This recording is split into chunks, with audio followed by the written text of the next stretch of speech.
Hey guys, welcome back to another video. In today's video, we're going to be reacting to another top 5 gaming video. It's called Exposing the Fortnite Pay-to-Win Situation. So, let's get into it. It's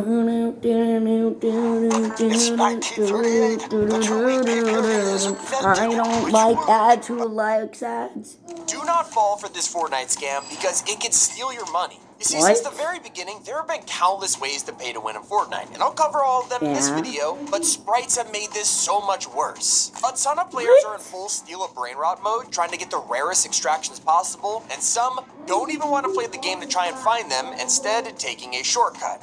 Basically, they're going onto third-party websites and buying them from other players with real money. And not only is this super against Fortnite's TOS and will get you banned, but the sites are also full of scammers who will take your cash and then ghost you forever.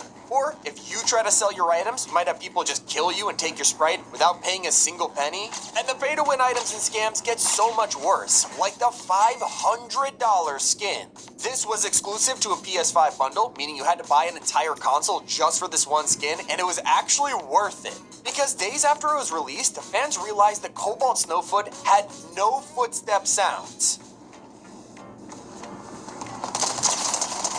What? Really? Oh man, they're running from me, bro. Hey, bro, what's up? How's life? Bruh. I missed! Guys, still doing it, okay?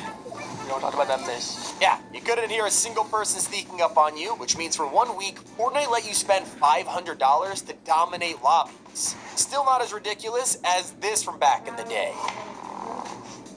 Yeah, the deep dab is normally looked back on as a meme emote or an old joke that is completely dead nowadays, but not many remember this as a straight-up pay-to-win feature. How? If you place the window, It's an you emote. can destroy enemies. What? Oh my god. What the frick? It became the meta for a while, and some people bought the emote just to use this exploit until Epic was forced to nerf it. Try it in 2026, and the game gives you a delay before you can even fire your weapon. Now, there are pay-to-win cosmetics that still exist. Ever since Fortnite started giving us vehicle skins, there have been some crazy ones out there. Some of them actually make it easier for you to be hit because the windows are gigantic, but others, like the Samurai, have tiny windshields that give you a secret advantage. Especially when compared to the default car, the Whiplash, which pretty much gets annihilated by every other car in the game. They saw how the deep dab lets you hide under windows, but something that you can still do to this day is hiding above doors. All you need is Spider-Man's built-in emote from Chapter 3, and you can stand on an open door to get an insane advantage. Oh, you got that replay, this is you! This is you!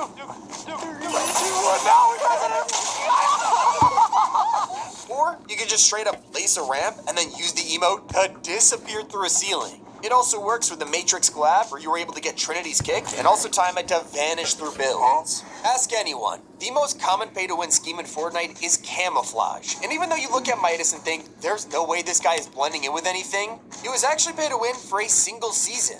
Because in the Greek Gods biome, they replaced all the grass with a golden color, and if you had the fully gold variant of Midas or other skins, it was busted. Did you know when Fortnite released the Cybertruck for the first time, it was actually free? But after the quest expired, if you wanted it, you had to shell out 2,800 V-Bucks. And if you did, you could actually abuse it in the Marvel season. You see, Epic designed War Machine's arsenal to be banned for all passengers and SUVs. But since the Cybertruck was one of the only pickups at the time, you could stand on the truck bed and use it. Hell yeah! That's what I'm talking about. Now, you've heard of pay to win, but what about play to win?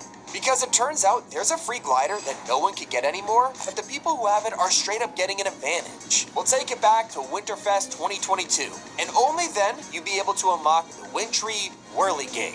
So what's so special about a glider? Well, I'm glad you asked, because this thing is so ridiculously huge that Fortnite had to turn up your FOV just to fit it on the screen. That means it's one of the only ways in the whole game to adjust your field of view, and it gives you a way better angle of the spot you're dropping onto, so no wonder they're never bringing it back. The same goes for the dip emote. What if I told you that if you were running around during Rainbow Royale 2022, you could dodge bullets, surprise people through windows, and hide behind tiny cover with a single emote? Not cool. The The dip was one of the most infamous pay-to-win emotes Fortnite's ever had. I disagree with this because obviously it was a free item, but it was something that did give people an unfair advantage. It also was so bad that Epic nerfed it. Because when you see it side by side, you realize just how broken it used to be.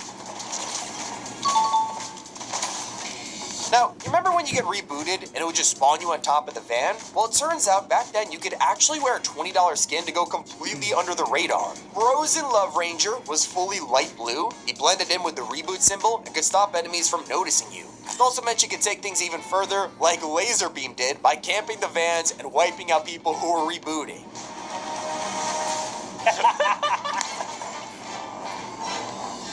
Speaking of ice, the Chapter 1 island also had a huge frozen lake at Polar Peak. It was so much fun to slide across this back in the day, especially because it let you use emotes while skating around, including ones that were never meant to be traversal, like the worm.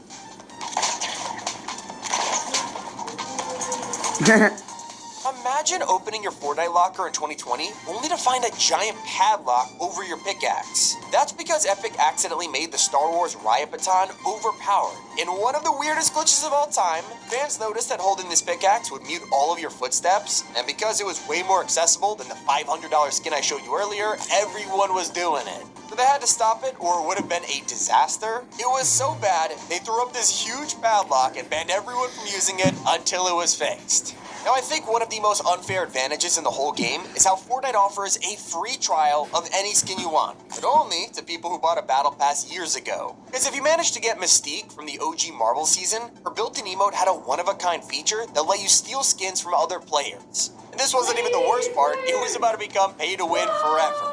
Because it also worked on NPCs and bosses, again, nothing too crazy, until Fortnite started dropping bosses on the map that weren't even in the item shop. Meaning, you could wipe them out, transform into the unreleased skin, and then just pretend to be a boss. Mystique's powers still work to this day, and it means it's one of the only true pay-to-win skins Fortnite will never fix. Now, it's easy to look at these items and think, okay, but a ton of these are situational advantages. It's not like Fortnite designed a skin that lets it kill people in 2 hits, right? Well, about that. We still have no idea why this happened, but people woke up one day and their iconic Star Wars pickaxe was dealing 56 damage a hit. Dude!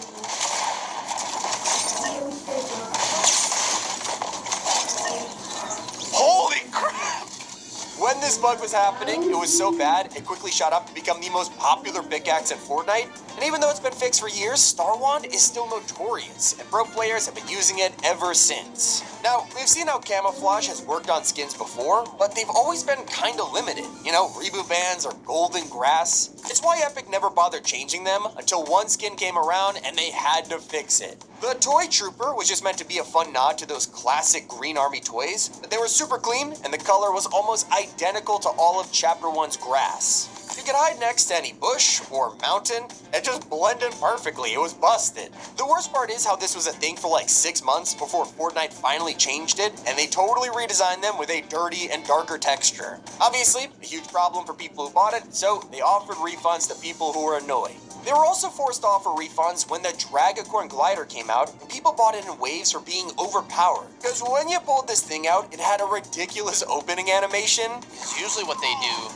Oh my god, what? You can ride him on top? This meant you were really hard to hit, especially if you kept spamming your glider, and quickly every pro in Fortnite was using it. There was actually a really easy fix. If we weren't holding onto the llama, we wouldn't be bouncing around. So, that's exactly what they did. Now, everyone who rushed to buy it was super annoyed, and it forced Epic to offer refunds. Now, this video would not exist if it weren't for the most pay-to-win skins Fortnite's ever made. Because for just 1,800 V-Bucks, the superhero skins changed the game forever. Within 24 hours, everyone and their dog was wearing these things, customizing them to have an all-black or all-white design. You can sit in cars and be invisible. Oh my god.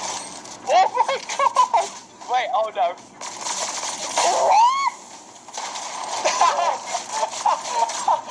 I'm telling you, bro, it's so big to win. Or you can blend into walls and just hide in dark corners. It was literally a disease spreading around Fortnite faster than anything we had ever seen. To this day, people still wear them even though Epic removed the single color versions years ago, and they are still associated with sweats.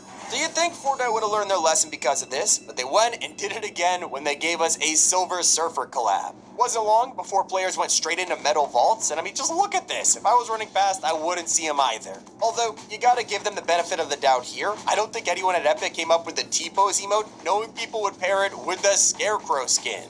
I can hear someone running. They're literally in there. Oh my god. No, it's top 3 and he just ran past me. I think we've all fantasized about pulling off some kind of Matrix bullet dodge in Fortnite. Just didn't expect Fortnite to sell emotes that straight up let you. The squat kick was meant to be a funny dance, but players turned it into the ultimate sniper defense. In fact, it was even more Matrix-like when the Shaolin sit-up emote could do this. Surely, Epic could have seen this one coming when they released Bush Ranger and didn't expect people to actually hide in bushes. There's another guy coming. Beat the bush. He has no idea. But what was the first pay-to-win item in Fortnite? Well, it's actually way earlier than we all thought. Because all the way back in the original Season 3, they released the Flippin' Sexy emote. And I think we can see what the problem was here. When the next win item comes out, make sure to use code T5G to pick it up. It's been Tommy, keep it here on Top 5 Gaming. Okay, guys, it's gonna be it for today. If you want to make sure to like and subscribe. I'll see you guys next time, and I won't be posting for a while because I'm going to camp. So the next time I'm gonna be posting will be August 18th. Muscles never survive. That's when camp ends, the 17th, but I probably won't post until the 18th. So yeah. Days like this happen. So I'll see you then, and that's gonna be it for today. Try to make sure to like and subscribe, and I'll see you guys next time. Peace. To return.